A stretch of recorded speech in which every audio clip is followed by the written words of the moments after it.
ਉਹ ਕਿੱਥੇ ਨੇ ਇਮਰਾਨ ਵਗੈਰਾ, ਡੁੱਬ ਗਏ ਨੇ ਇਨਸਾਨ ਵਗੈਰਾ, ਤੇ ਸ਼ਹਬਾਜ਼ਾਂ ਨੂੰ ਕੌਣ ਜਗਾਵੇ, ਕੌਣ ਕਰੇ ਐਲਾਨ ਵਗੈਰਾ, ਤੇ NDMA ਸੁੱਤੀ ਰਹਿ ਗਈ, ਕੌਣ ਬਚਾਉਂਦਾ ਜਾਨ ਵਗੈਰਾ, ਤੇ ਜ਼ਰਦਾਰਾਂ ਦੇ ਸ਼ਹਿਰ ਵੀ ਆਏ, ਪਾਣੀ ਦੇ ਤੂਫਾਨ ਵਗੈਰਾ। ਆਪਣੀ ਜ਼ੁਬਾਨ ਨੂੰ ਅਹਿਮੀਅਤ ਦੇਣੀ ਚਾਹੀਦੀ ਆ, ਆਪਣੀ ਮਾਂ ਬੋਲੀ, ਆਪਣੀ ਧਰਤੀ ਦੀ, ਆਪਣੇ ਖਿੱਤੇ ਦੀ, ਆਪਣੇ ਬਾਬਿਆਂ ਦੀ, ਆਪਣੇ ਸੂਫੀਆ ਦੀ ਜਿਹੜੀ ਬੋਲੀ ਹੈ ਉਹਦੀ ਅਹਿਮੀਅਤ ਸਾਰਿਆਂ ਨਾਲੋਂ ਬਹੁਤੀ ਹੋਣੀ ਚਾਹੀਦੀ ਹੈ। ਬਾਕੀ ਸਾਰੀਆਂ ਜ਼ੁਬਾਨਾਂ ਸਿੱਖਣਾ ਚਾਹੀਦਾ ਬੰਦੇ ਨੂੰ, ਬੰਦਾ ਸਿੱਖਣ ਵਾਸਤੇ ਤਾਂ ਦੁਨੀਆ 'ਤੇ ਆਇਆ, ਹਰ ਚੀਜ਼ ਸਿੱਖੇ, ਫਰੈਂਚ ਸਿੱਖੇ ਜਨਾਬ, ਅੰਗਰੇਜ਼ੀ ਸਿੱਖੇ, ਅਰਬੀ ਸਿੱਖੇ, ਫਾਰਸੀ ਸਿੱਖੇ, ਹਿੰਦੀ ਸਿੱਖੇ, ਗੁਰਮੁਖੀ, ਜੋ ਮਰਜ਼ੀ ਸਿੱਖੇ, ਸਿੱਖਦਾ ਰਹੇ, ਲੇਕਿਨ ਜਿਹੜੀ ਆਪਣੀ ਤੁਹਾਡੀ ਮਾਦਰੀ ਜ਼ੁਬਾਨ ਆ ਉਹ ਕੋਈ ਵੀ ਆ, ਉਹਨੂੰ ਤੁਸੀਂ ਜਿਹੜਾ ਨਾ ਉਹਨੂੰ ਅਹਿਮੀਅਤ ਦੇਣੀ ਚਾਹੀਦੀ ਹੈ। ਬਿਸਮਿਲ੍ਲਾਹਿਰਰਹਿਮਾਨਿਰਰਹੀਮ। ਸੋਫਟ ਟਾਕ TV ਦੇ ਨਾਲ ਤੁਹਾਡਾ ਮੇਜ਼ਬਾਨ ਰਾਹੀਲ ਮਾਵੀਆ ਤੁਹਾਡੀ ਖਿਦਮਤ ਵਿੱਚ ਹਾਜ਼ਰ ਹਾਂ। ਅੱਜ ਅਸੀਂ ਪੰਜਾਬੀ ਦੇ ਇੱਕ ਬਹੁਤ ਵੱਡੇ ਸ਼ਾਇਰ ਜਨਾਬ ਹਕੀਮ ਨਈਮ ਅਰਸ਼ਦ ਸਾਹਿਬ ਕੋਲ ਮੌਜੂਦ ਹਾਂ, ਤੇ ਇਹਨਾਂ ਨਾਲ ਚੂੰਕਿ ਗੁਫ਼ਤਗੂ ਸਾਰੀ ਪੰਜਾਬੀ 'ਚ ਕਰਨੀ ਹੈ, ਇਸ ਲਈ ਅੱਜ ਅਸੀਂ ਆਪਣੀ ਮਾਂ ਬੋਲੀ ਜ਼ੁਬਾਨ ਪੰਜਾਬੀ ਵਿੱਚ ਸਾਰਾ ਪ੍ਰੋਗਰਾਮ ਰਿਕਾਰਡ ਕਰ ਰਹੇ ਹਾਂ।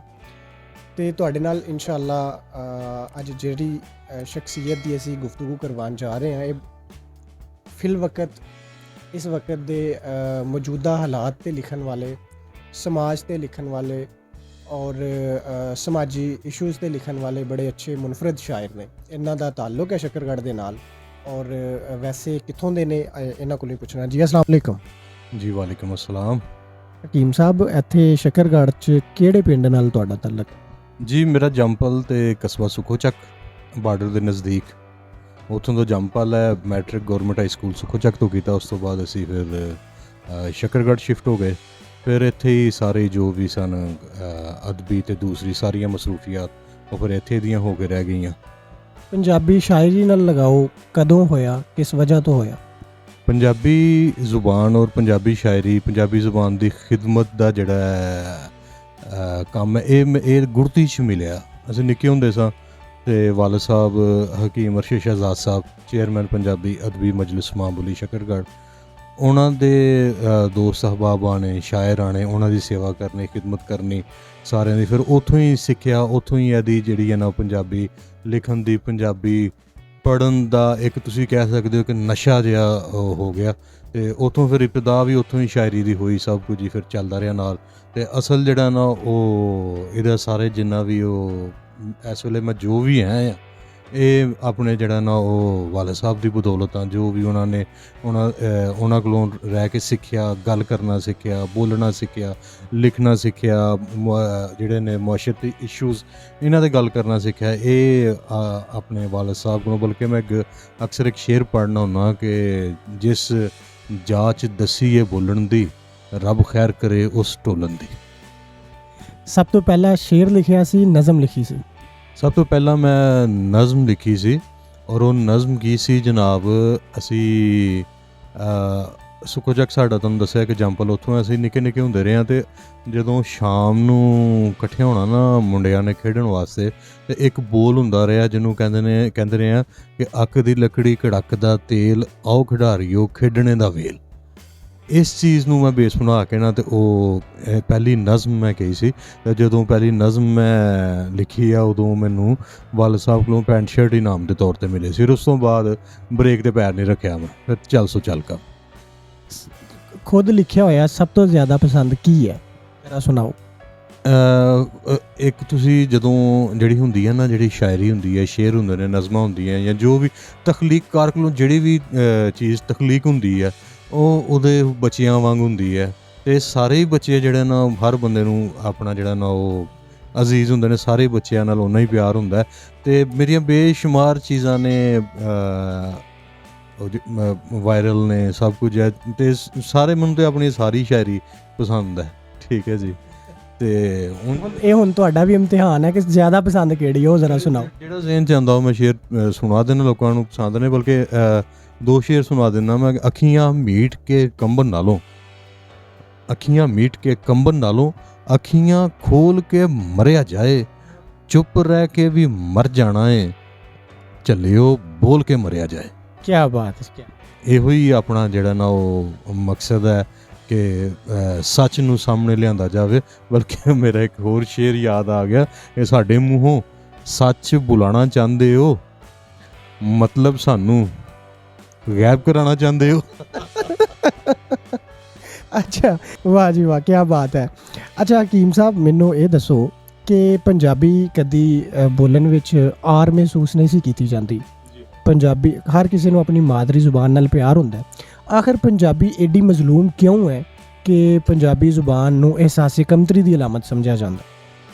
ਪੰਜਾਬੀ ਆਰ ਜਿਹੜਾ ਨਾ, ਇਹ ਕੁਝ ਐਵੇਂ ਲੋਕਾਂ ਨੂੰ ਮਾਡਰਨ ਬਣਨ ਦਾ ਜਿਹੜਾ ਨਾ, ਉਹ ਮਾਡਰਨ ਬਣਨ ਦੇ ਚਾਅ ਦੇ ਵਿੱਚ ਦੂਜੀਆਂ ਜ਼ੁਬਾਨਾਂ ਇਹ ਉਹ ਸਭ ਕੁਝ, ਸਾਰੀਆਂ ਜ਼ੁਬਾਨਾਂ ਸਿੱਖਣੀਆਂ ਚਾਹੀਦੀਆਂ, ਸਾਰੀਆਂ ਜ਼ੁਬਾਨਾਂ ਮੁਤਬਰ ਨੇ, ਸਾਰੀਆਂ ਜ਼ੁਬਾਨਾਂ ਮੁਹਤਰਮ ਨੇ, ਲੇਕਿਨ ਆਪਣੀ ਜਿਹੜੀ ਜ਼ੁਬਾਨ ਹੈ ਉਹਦੇ 'ਚ ਜਿਹੜਾ ਨਾ ਉਹ ਜੋ ਚੱਸ ਹੈ, ਠੀਕ ਹੈ ਜੀ, ਆਪਣੀ ਜ਼ੁਬਾਨ ਨੂੰ ਅਹਿਮੀਅਤ ਦੇਣੀ ਚਾਹੀਦੀ ਆ। ਆਪਣੀ ਮਾਂ ਬੋਲੀ, ਆਪਣੀ ਧਰਤੀ ਦੀ, ਆਪਣੇ ਖਿੱਤੇ ਦੀ, ਆਪਣੇ ਬਾਬਿਆਂ ਦੀ, ਆਪਣੇ ਸੂਫੀਆਂ ਦੀ ਜਿਹੜੀ ਬੋਲੀ ਹੈ ਉਹਦੀ ਅਹਿਮੀਅਤ ਸਾਰਿਆਂ ਨਾਲੋਂ ਵਧੀ ਹੋਣੀ ਚਾਹੀਦੀ ਹੈ। ਬਾਕੀ ਸਾਰੀਆਂ ਜ਼ੁਬਾਨਾਂ ਸਿੱਖਣਾ ਚਾਹੀਦਾ ਬੰਦੇ ਨੂੰ।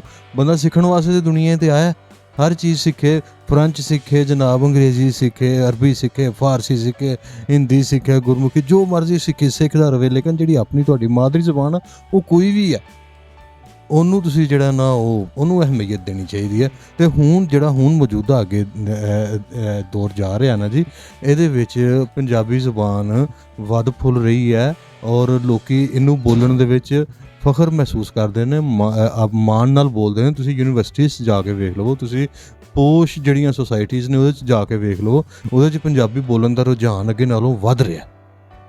ਯਾਨੀ ਤੁਹਾਨੂੰ ਲੱਗ ਰਿਹਾ ਕਿ ਹੁਣ ਪੰਜਾਬੀ ਜਿਹੜੀ ਹੈ ਨਾ ਉਹ ਵਧਣ ਡਈ ਹੈ, ਫੁੱਲਣ ਡਈ ਹੈ? ਹਾਂ ਬਿਲਕੁਲ ਬਿਲਕੁਲ। ਮੇਰੇ ਪੰਜਾਬੀ ਜ਼ੁਬਾਨ ਤੇ ਕਿਸੇ ਵੀ ਸੂਰਤ 'ਚ ਖਤਮ ਹੋ ਹੀ ਨਹੀਂ ਸਕਦੀ ਨਾ ਜਨਾਬ, ਠੀਕ ਹੈ ਜੀ। ਇਹਨੇ ਵੱਧਦਾ ਰਹਿਣਾ, ਫੁੱਲਦਾ ਰਹਿਣਾ। ਤੁਸੀਂ ਵੇਖੋ ਜਿੰਨੀ ਦੇਰ ਤੱਕ ਜਨਾਬ ਇਹਨੂੰ ਤੇ ਜਨਾਬ ਮੀਆਂ ਮੁਹੰਮਦ ਬਖਸ਼ ਰਹਿਮਤੁল্লাਹ ਅਲੈਹ ਉਹਨਾਂ ਦਾ ਇੱਕ ਸ਼ੇਰ ਵੀ ਨਹੀਂ ਮਰਨ ਦਿੰਦਾ ਇਹਨੂੰ, ਹੋਰ ਕੁਝ ਵੀ ਨਾ ਹੋਏ, ਸਿਰਫ ਮੀਆਂ ਮੁਹੰਮਦ ਬਖਸ਼ ਦਾ ਇੱਕ ਸ਼ੇਰ ਹੀ ਹੋਏ ਤਾਂ ਜਨਾਬ ਪੰਜਾਬੀ ਰਹਿੰਦੀ ਹੈ, ਸਦਾ ਰਹੇਗੀ। ਕੀ ਬਾਤ ਹੈ ਜੀ, ਕੀ ਬਾਤ ਹੈ। ਹਾਲਾਤ ਹਾਜ਼ਰਾ ਤੇ ਤੁਸੀਂ ਮਾਸ਼ਾਅੱਲਾ ਬੜਾ ਅੱਛਾ ਲਿਖਦੇ ਹੋ। ਫਿਲ ਵਕਤ ਕੀ ਲਿਖਿਆ, ਕੋਈ ਤਾਜ਼ਾ ਸੁਣਾਓ। ਤਾਜ਼ਾ ਚੱਲਦਾ ਰਹਿੰਦਾ।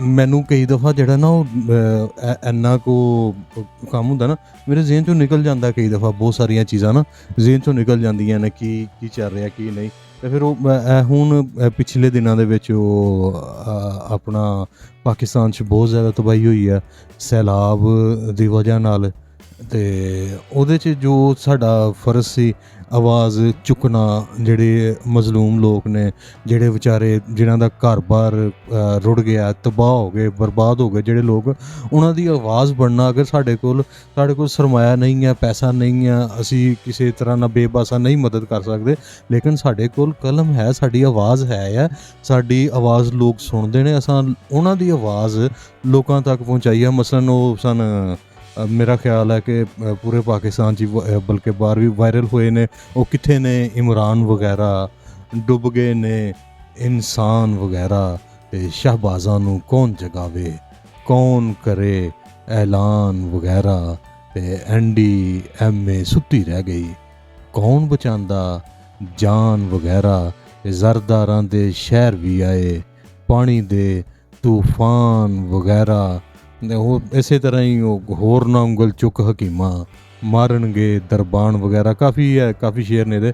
ਜਾਂ ਫਿਰ ਇਸ ਤੋਂ ਇਲਾਵਾ ਸੀ ਉਹ ਨੱਚਦੀ ਰਹੀ ਸਰਕਾਰ ਫਰੀਦਾ, ਰੋਹੀ ਬਾਬਾ ਫਰੀਦ ਸਾਹਿਬ ਦੀ ਧਰਤੀ ਹੈ ਨਾ, ਨੱਚਦੀ ਰਹੀ ਸਰਕਾਰ ਫਰੀਦਾ, ਡੁੱਬ ਗਈ ਰੋਹੀ ਯਾਰ ਫਰੀਦ। ਕੀ ਬਾਤ। ਗੁਰਬਤ ਦੇ ਮਾਮਲੇ 'ਤੇ ਤੁਸੀਂ ਕਾਫੀ ਲਿਖਦੇ ਵੀ ਰਹਿੰਦੇ ਹੋ, ਉਹਦੇ ਹਵਾਲੇ ਨਾਲ ਕੁਝ ਸੁਣਾਓ।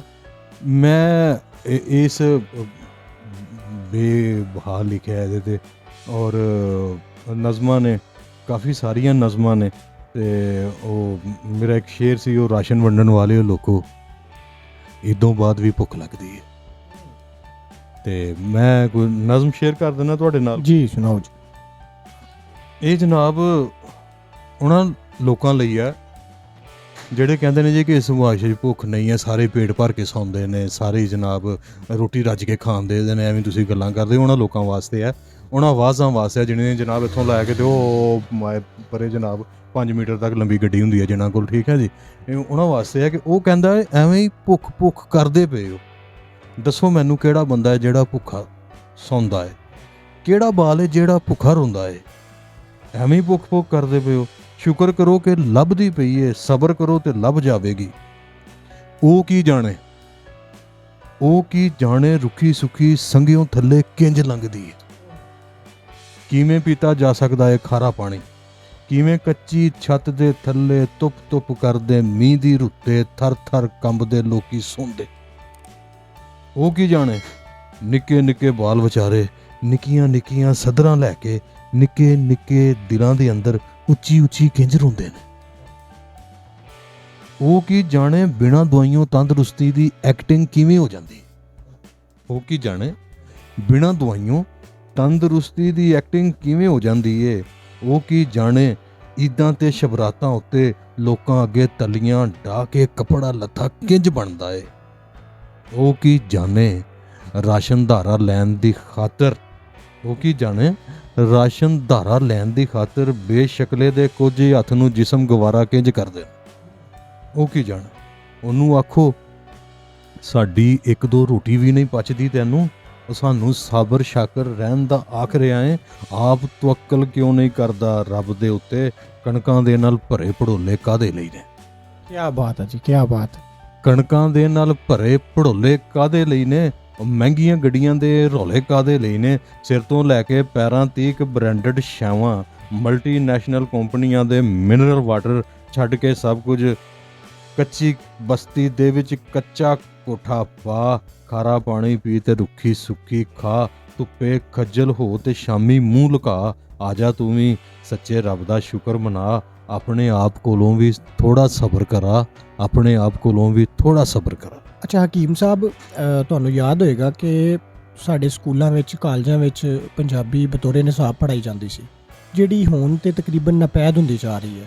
ਇਹਦੀ ਕੀ ਵਜ੍ਹਾ ਦੇਖਦੇ ਹੋ? ਇਹਦੀ ਸਭ ਤੋਂ ਵੱਡੀ ਵਜ੍ਹਾ ਤਾਂ ਇਹ ਹੈ ਜੀ ਕਿ ਸਰਕਾਰੀ ਸਰਪ੍ਰਸਤੀ ਨਹੀਂ ਹੈ।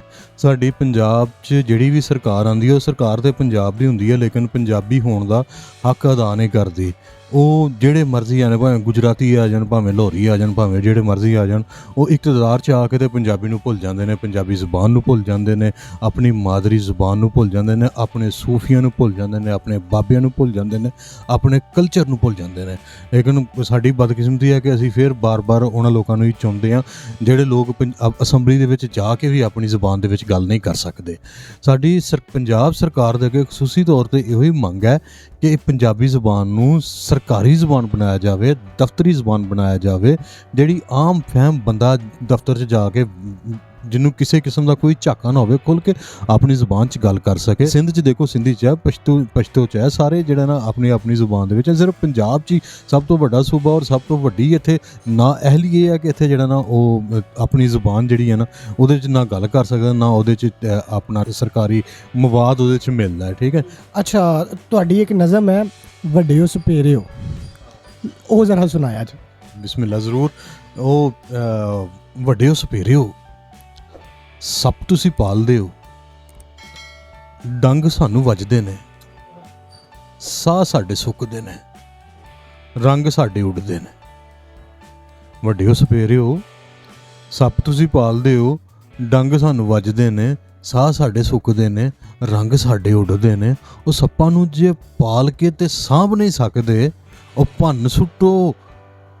ਭੰਨ ਸੁੱਟੋ ਬੀਨ ਨੂੰ, ਫੜ ਲਵੋ ਵੰਜਲੀ, ਉਹ ਛੱਡ ਕੇ ਮੈਦਾਨ ਸਾਰੇ ਬੇਲਿਆਂ 'ਚ ਟੁਰ ਜਾਓ, ਨਵੀਂ ਖੇਡੇ ਜੁੜ ਜਾਓ। ਉਹ ਵੱਡਿਓ ਸਪੇਰਿਓ, ਉਹ ਫਸਲੀ ਬਟੇਰਿਓ, ਸੱਪਾਂ ਨੂੰ ਜੇ ਪਾਲ ਕੇ ਤੇ ਸਾਂਭ ਨਹੀਂ ਸਕਦੇ, ਭੰਨ ਸੁੱਟੋ ਬੀਨ ਨੂੰ, ਫੜ ਲਵੋ ਵੰਜਲੀ। ਵਾਹ ਵਾਹ ਵਾਹ, ਕੀ ਬਾਤ ਹੈ ਜੀ, ਕੀ ਬਾਤ। ਸਾਡੇ ਨਾਲ ਮੌਜੂਦ ਸਨ ਜਨਾਬ ਹਕੀਮ ਨਈਮ ਅਰਸ਼ਦ ਸਾਹਿਬ, ਜਿਹੜੀ ਬੜੀ ਖੂਬਸੂਰਤ ਜ਼ੁਬਾਨ ਦੇ ਵਿੱਚ ਬੜੇ ਖੂਬਸੂਰਤ ਅੰਦਾਜ਼ ਨਾਲ ਆਪਣੀਆਂ ਮਿੱਠੀਆਂ ਮਿੱਠੀਆਂ ਗੱਲਾਂ ਨਾਲ ਤੁਹਾਨੂੰ ਮਹਿਸੂਸ ਕਰ ਰਹੇ ਸਨ। ਇਸ ਦੇ ਨਾਲ ਮੈਨੂੰ ਇਜਾਜ਼ਤ ਦਿਓ। ਅੱਲਾ ਹਾਫਿਜ਼।